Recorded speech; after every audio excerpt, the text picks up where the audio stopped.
Dan tentu Pak Prabowo tidak akan mendahulukan IKN karena itu bukan legasi dia. Legasi Prabowo itu makan siang gratis. Mhm. Karena Pak Jokowi udah hidup di dalam ilusi itu, ilusi IKN, ilusi tentang Gibran akan jadi presiden.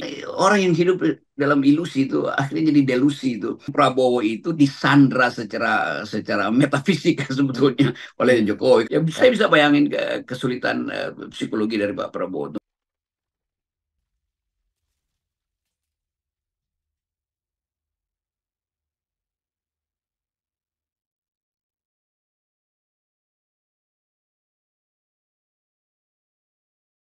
Jadi tetap kita lihat soal ibu kota ini bebannya mau dialihkan pada Prabowo dan itu Mhm. yang menurut kalkulasi saya Pak Prabowo juga ya enak nggak enak itu dia bergembira karena akan ada ibu kota baru tapi dia tahu itu akan menggerogoti APBN dia tuh sementara Jokowi udah bermimpi untuk membuat upacara di IKN sebagai penanda bahwa itu adalah ibu kota yang dia bangun tuh padahal sebetulnya ini konsep ibu kota itu apa sih yang namanya ibu kota itu kan sekedar wilayah tempat pemerintahan berlangsung tuh. Tetapi Jakarta lebih dari itu. Orang mengingat Jakarta sebagai kota perjuangan kan itu Ya. intinya tuh. Mhm. Jadi dipindahin kemanapun orang akan anggap ibu kota itu Jakarta itu yang sana itu cuma tempat presiden buka upacara bendera tuh. Jadi sekali lagi IKN di Kalimantan itu akan jauh dari ingatan sejarah kita bahkan akan dianggap sebagai itu ingatan buruk terhadap seorang presiden yang pernah memerintah yaitu IKN itu gitu kira-kira kompleksitas kulturalnya.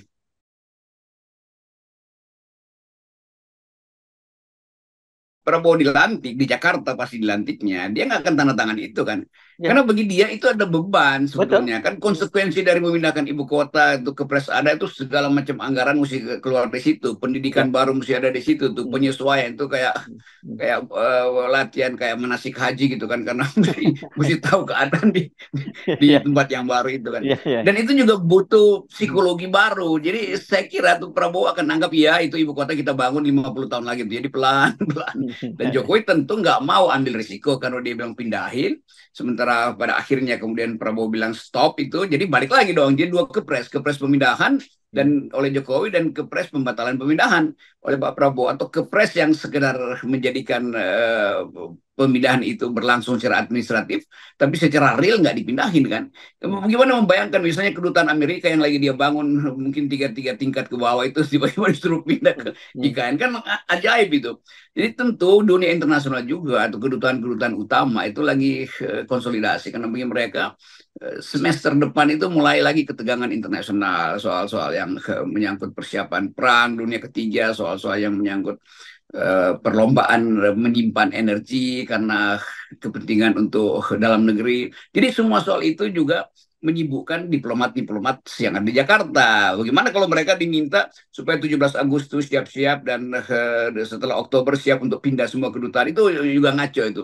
Jadi kesulitan kita membaca IKN itu sebagai simbol dari kegagalan Jokowi.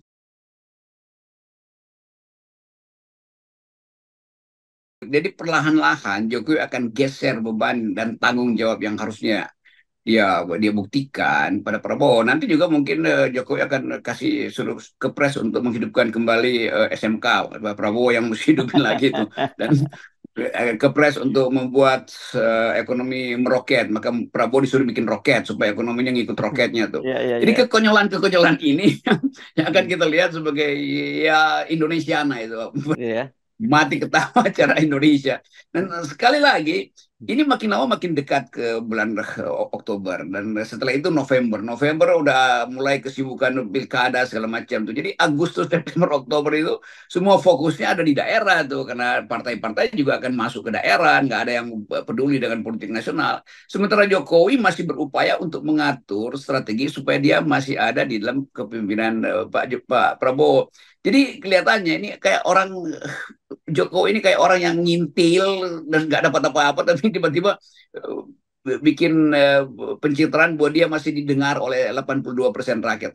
Kan itu kekonyolan-kekonyolan itu. Jadi mesti dari awal Jokowi bilang, udah, saya udah lendak, saya nggak akan lagi campur tangan dalam semua hal. Saya bersiap-siap untuk nyari kardus untuk bawa pulang barang-barang saya ke Solo. Kan itu lebih masuk akal tuh. Nah, ya. Supaya Prabowo lega. Jadi Prabowo bisa katakan, oke, kita belum bisa pindahin ibu kota, karena tunggu pelantikan saya aja tuh. Kira-kira lebih, lebih enak begitu. Tapi Jokowi kan tetap ingin punya mimpi, dan mimpi di siang bolong itu yang isinya adalah halusinasi kan. Orang kalau mimpi di siang bolong itu kepanasan, apalagi itu isinya halusinasi nanti. Kita Ya. mesti sebut itu pada Pak Jokowi karena kita nggak tahu lagi bagaimana menerangkan gagasan beliau itu, dan akhirnya macet semua.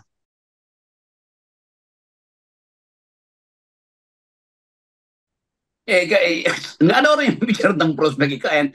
Orang malu untuk bicara IKN kan. Kalau Aha. dibicara IKN, teringat wajah Bahlil bahwa ada 1.200 investor masuk ke situ. Ya. Teringat wajah Pak Menteri PUPR yang bilang nggak akan ada investor masuk di situ. Ya. Teringat Ah. wajah AHY yang bilang bahwa itu masih ada Dua ribu delapan ribuan ratus hektar hektar yang ya. Ya. yang Hmm. yang nggak jelas. Dari tiga menteri itu aja kita udah lihat bagaimana apa yang kita mau bayangkan terjadi nanti tuh. Sementara mereka yang masih memuja dan memuji Pak Jokowi itu menganggap bahwa akan ada keajaiban dari mana? Semua ini soal APBN, semua ini soal persepsi dunia internasional terhadap status IKN itu tuh, dari segi lingkungan maupun dari segi pertahanan, apalagi dari segi efisiensi bisnis tuh.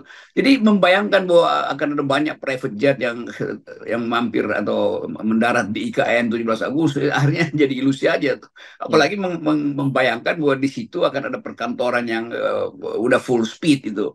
Kan kita mesti cicil itu. Kalaupun kita cicil, ya cicilan itu tergantung APBN. Dan tentu Pak Prabowo tidak akan mendahulukan IKN karena itu bukan bukan legasi dia. Legasi Prabowo itu makan siang gratis dan food estate, kira-kira itu.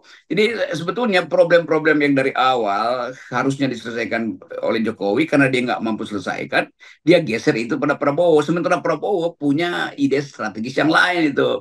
Nah itu yang sering saya ucapkan, Prabowo mesti dari awal memberitahu sinyal bahwa yang dia pentingkan adalah yang dia janjikan. Kan Prabowo menjanjikan dua hal utama kan, tentang keamanan pangan dan gizi ibu-ibu dan generasi muda. Cuman itu intinya tuh. Jadi lebih masuk akal sebetulnya yang dijanjikan Prabowo daripada yang dijanjikan Jokowi itu. Bayangin kalau Prabowo janjikan lagi bahwa ekonomi akan meroket sampai growth-nya ratusan miliar akan datang dari luar negeri segala macam, itu juga akan jadi beban baru pada generasi yang melihat Prabowo kan. Jadi Prabowo akan masuk pada rasionalitas ekonomi, dan itu yang saya kira mulai dia bayangkan, dan mungkin dia menganggap ya lebih baik saya di langsung dengan Sri Mulyani daripada lewat Pak Jokowi itu.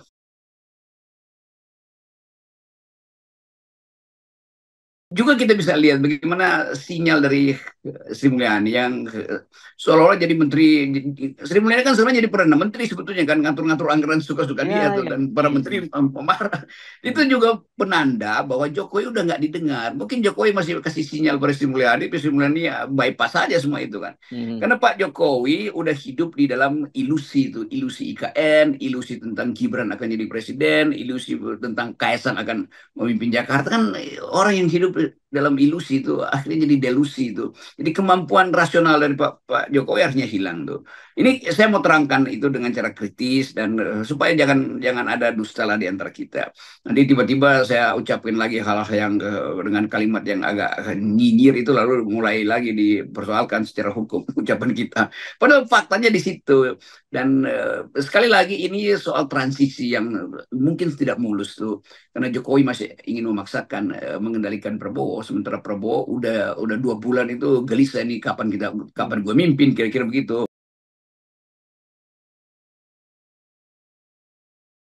Jadi semua bidang yang pernah dibayangkan oleh Jokowi bahwa di akhir masa kepemimpinannya dia akan serahkan keberhasilan itu pada Pak Prabowo, akhirnya dibatalkan oleh kondisi dunia itu, dan ketidakmampuan Jokowi untuk mengantisipasi baru terlihat sekarang bahwa ekonomi buruk sekali, pendapatan turun, pendapatan negara nggak ada itu. Tetapi bagi Jokowi, paling dia bilang ya itu karena ulah internasional. Loh, kita itu bagian dari internasional, jadi karena ulah kita juga dong. Kan ini cara berpikirnya bagaimana ya?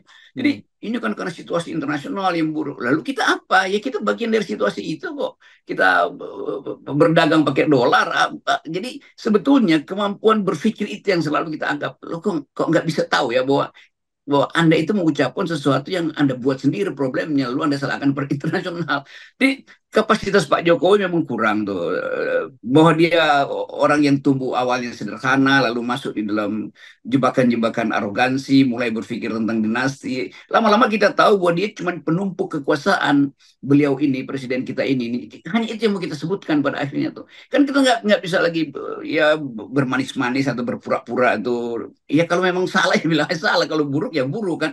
Di ujung kepemimpinan dia baru semua terlihat buruk tuh. Baru Sri Mulyani membuka dirinya bahwa memang kita anjlok. Ya kenapa anjlok? Ya tanya pada presiden kan. Presidennya memimpin kabinet setiap hari kan.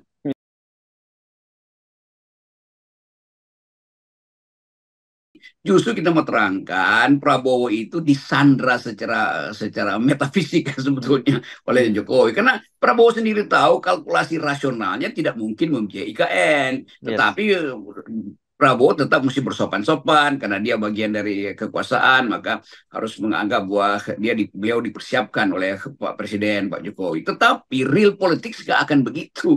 Jadi mulailah mencicil kenyataan bahwa IKN itu tidak cukup uangnya. Pak Prabowo mesti ucapin itu. Demikian juga Gerindra tuh. Supaya jelas pada rakyat bahwa yang memimpin sekarang ada Prabowo. bukan Gibran bahkan yang hanyalah wakil presiden. Jadi sekali lagi semua hal yang menyangkut tertib bernegara itu harus final di kepala kita. Yang akan memimpin nanti ada Prabowo, bukan Jokowi melalui Gibran kan.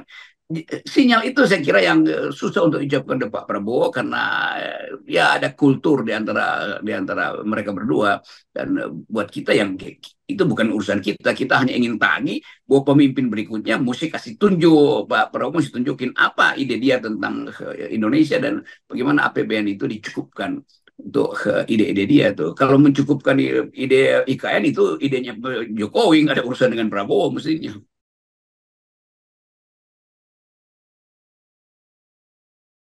Ya itu kelihatannya Pak Prabowo mulai mencicil supaya supaya apa tuh istilahnya disasosiasi dengan Pak Jokowi. Jokowi. Tetapi soalnya di dalamnya ada Gibran. Kan ini selalu dari awal yang kita bilang tuh. Mau disasosiasi bagaimana, di dalamnya ada Gibran. Ya saya bisa bayangin kesulitan psikologi dari Pak Prabowo. Tuh mau disasosiasi setiap kali ada di istana, sidang kabinet, nanti di sampingnya ada Gibran tuh. Lalu orang bertanya-tanya, Gibran fungsinya apa? Dan Prabowo nggak bisa lagi menerangkan itu karena dia udah anggap bahwa Gibran itu ya bukan bagian dari dia, karena Jokowi bukan bagian dari dia lagi tuh. Sementara Gibran berharap untuk nempel terus pada Prabowo karena pesan bapaknya tuh, Hai Gibran, kau apapun kau harus dekat terus dengan Pak Prabowo supaya kalau ada apa-apa nanti kau yang akan jadi presiden misalnya secara formal atau informal. Kan itu intinya psikologinya.